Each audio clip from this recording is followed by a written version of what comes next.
welcome to another Voss's Nayas VNR. This is not grape juice. We are actually in New Square. We're in the factories by Ner Mitzvah. Over here actually is the tank of the oil that they use to make the gel candles. In just a couple minutes, we're going to show you a little bit of the process of the gel candles. You'll get to see a little bit of the plant over here. As a matter of fact, you can see a little bit of the conveyor belt over here of ready-made gel candles.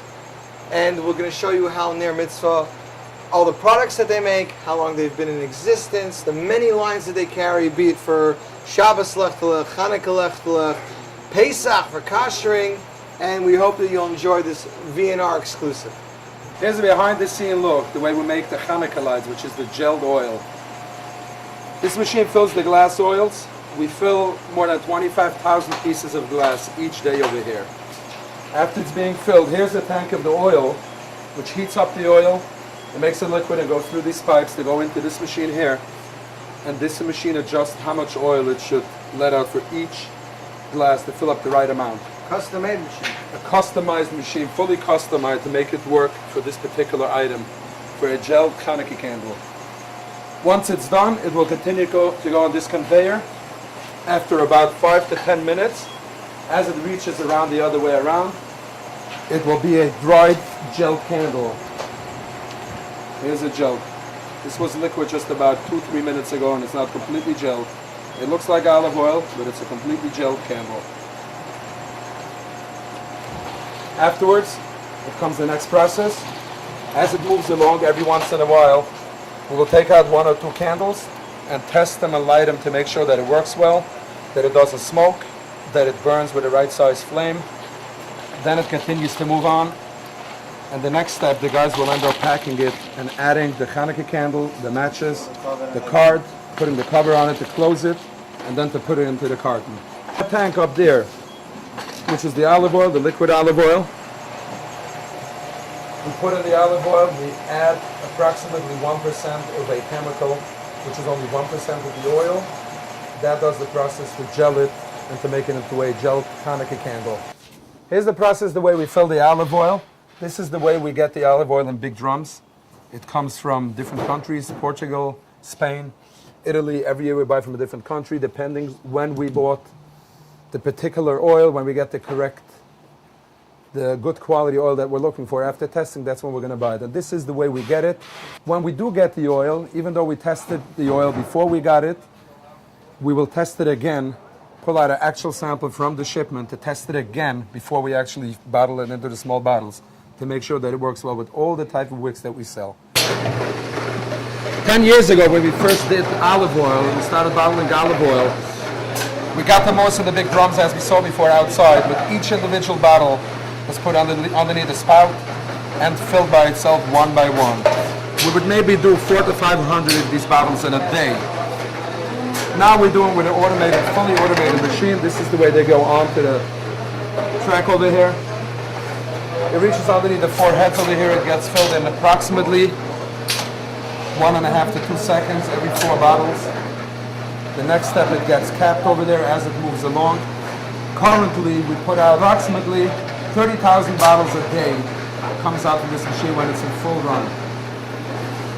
30,000 bottles? 30,000 bottles in a day, so not in an hour. If I lined up 30,000 bottles flat on their side, how long would it stretch? It will reach at least from New Square to New Jersey, to the warehouse, to the main warehouse. This is the machine that tightens each bottle, each cap onto the bottle.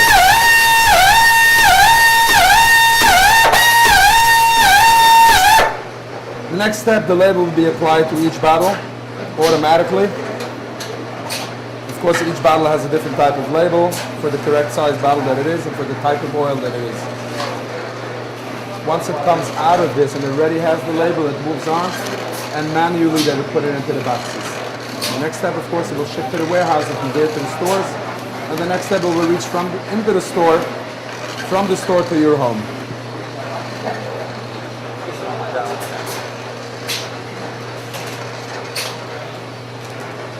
I hope you enjoy using this olive oil.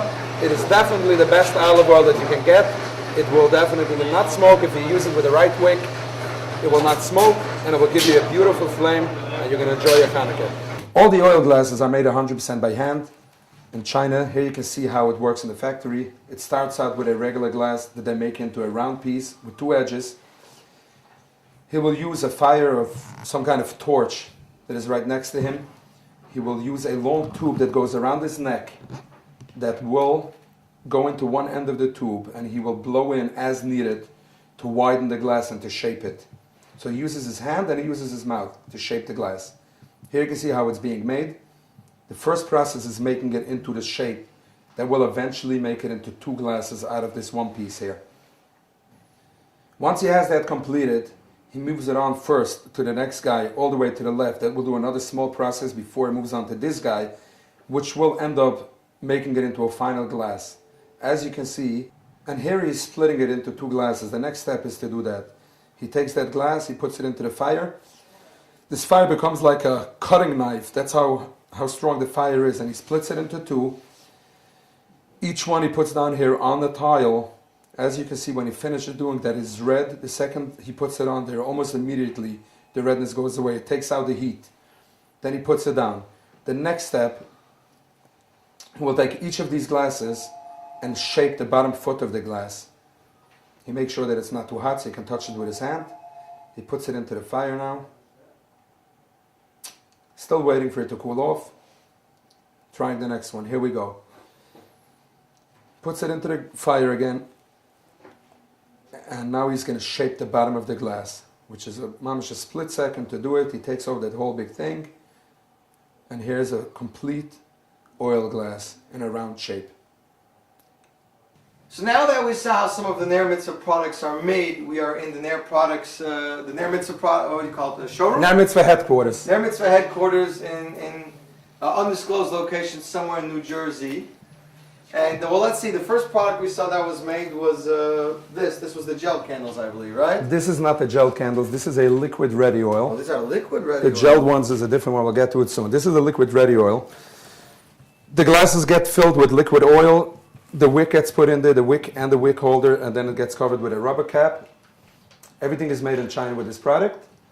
This product is actually made in 8 different factories. We have a glass that's made in one factory, a wick, as we saw in the video, a wick holder, which is a metal part, is made in another factory. A wick comes from a cotton factory. The rubber cap comes from a rubber factory. The assembly. The PVC, the packaging, another factory. The printed card is another factory. All of it will be shipped to one single factory, an assembly factory, and then as we saw on the video, it will be filled by hand, everything, and packaged and shipped to the US. Now the oil... And all you have to do is open it up and light. Open it up and it's ready to light. Yeah. And enjoy your Chanukah. That's right. I was noticing over there, you have colored paraffin for Shabbos Neros. Or for Chanukah. Which is also new, which is fairly new. We have been doing liquid paraffin for quite a few years now, which the mile of using this over any other product is that the candle will never drip because there's no wax in it, it's liquid. The candle, so you never have a problem with the air conditioner or anything like that. The smoking. And it doesn't smoke because it's a fiber wick that's being used with this, so you will never have any smoke with this. Recently, we had some requests for colored. Of course, different crowds of people will like different kind of product. For Shabbos, not everybody would use it, but it comes in a green. All we do, we put some coloring in there. Of course, it's a special kind of oil-soluble coloring. This cannot be used. We can't put any coloring whatsoever to try to color this. We have to use a specific product to color oil.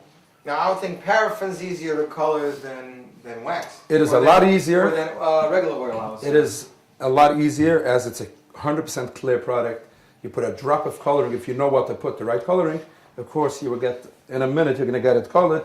Versus olive oil, when you try to color it, as it's a natural yellow olive oil, I was mentioning before about the blue, but even when you try to make it a red or a green, it is a lot harder. We're going to mix, we have to use a certain percent of different colorings to get a green, a red, a yellow. Not a yellow because it's naturally yellow, but any color I would try to get because it already has yellow in it. So you were telling me Ner Mitzvah was founded originally when? Like 60 or? It was founded in 1961. Ner Mitzvah is a family-owned business, and it was family founded back then. It is now almost 50 years. My father took it over about 20 years ago. And it's funny, we're talking about back then. I remember the first season we did was Pesach. We Started out, the first item was Bedikas Chumetzets. Back then? Back then. That was the first item when my father took it over. So what did we, my father, that was back in 1990. He went and he got a hold of wood spoons. He bought it in a wholesale hardware company. He got a hold of candles, he bought some bags, then we needed feathers. Where did we get feathers? Luckily, my uncle is a shoichet, was a shoichet for many years in a shechthaus. He went there after work. After they finished shechting, he piled up bags of dirty feathers, all bloody and all dirty. He brought it home into our house. We washed each and every feather by hand in the sink. Bleach them? Not bleach them, but we washed them off to get a nice white feather. Then we got all the kids around the table. Believe it or not, all the kids after Chet in school, we came home and we packaged each one, closed it. So we got a couple of hundred of them. The next day my father would go to some stores and the Bas Chef was helping and it was matzlich. He sold it. The next day we come home from Chayda. Okay, kids. Back again. We need a couple of hundred more Bedikas Chumetzets. That's how we started, and this is how we went about for many years. So what was Ner Mitzvah's first product? Ner Mitzvah's first product, going back when it was founded, was Havdalah candles. This kind of braided This kind of braided Havdalah candles. Of course, it wouldn't have looked like this back then. The color of the beeswax was not like this. Right. The color of the wick was not this. It was not packaged like this. It was not marketed the way this is marketed. It was not presented like this. I mean, we saw this now at the factory, and we saw it by the kosher fest. And this is the way it was made back then, with that little tank. And it was made by hand, and is actually still made by hand in the same kind of concept, but of course on a larger scale. On a larger scale. Right. But this is definitely the first thing. And even as of now, we still make all our beeswax candles, which is Shaiva, in our factory in New Square. What is this candle made from, Yossi? This is made from paraffin. Really? It is a Havdalah candle, as you can see. It has 3 why wicks. it's colored, because it's easier to color. Because it's easier to color, because it's white versus if it's a yellow. Natural paraffin is white, so it's a lot easier to color it. This is made by hand, of course. It's first made into a molded candle, a big candle. Then it's dipped into many different colors. Each shade that you see over here is another dip in another color tank. As far as I remember, I think I saw this process once. They take a hot knife and they That is slice correct. and peel. They don't only use one knife, they use several different kind of shaped knives that does the different processes. But of course the people that do this are very talented, and they do this probably in about 10 minutes. They do a job like this. And how's your response been since you've been producing these? You see a really Of good course, a response? great response. It's a beautiful product. It's a beautiful gift product, though. It's easier to hold talc. You don't even need to hold it. You It's just put it on the table. It doesn't, not only that, It doesn't drip. I don't think it drips because No, it doesn't drip because it goes inside. The candle's inside, and it takes, I would say, it takes a lot longer to burn down. Of course, if you use it a lot longer than a long Havdalah candle, and it's self-standing, and it comes in a variety of colors and styles and sizes. But it's a great seller. So here's a question for you. Yes. Who at Ner Mitzvah comes up with some of these ideas, or is there a testing place, or like, how do you come up with some of this stuff? Some of them we come up with. Of course, the first ones going back 10 years, we came up with. We meaning the company and the family, we came up with. Once we have started making some of these products, it became famous that Ner Mitzvah is the one coming out with these products. So we do get a lot of phone calls from consumers having ideas. You're not just Hanukkah based. Exactly, we're year-round based, and we do get a lot of calls from consumers offering that that the Ner Mitzvah comes out with these products, they would love to offer, they thought of an idea that maybe Ner Mitzvah wants to come out with it, and so you do take ideas from the public? Yes, we do take ideas from the public. Now the hardest part is, and that's me, and that's the hardest part, because of course when you see an idea like this, or like this, there's at least 10 other ones that didn't end up going onto the shelf. Right. Because we have so many ideas from people, and we have to choose which one is the right investment for us. That's the hardest part. Is there like a testing? Do you run some of these products by Sure. a group of people before you? Not by a group of people, but we always test it, as I showed you before with the oil that we tested. This is how we do with everything. We will always get a sample from China or from wherever it's made, the particular product, of a finished product. We will get it, we will test it here. We will give it to other family members to test it, to use it at home, to make sure we have a good result. Then we'll only move ahead then with mass production.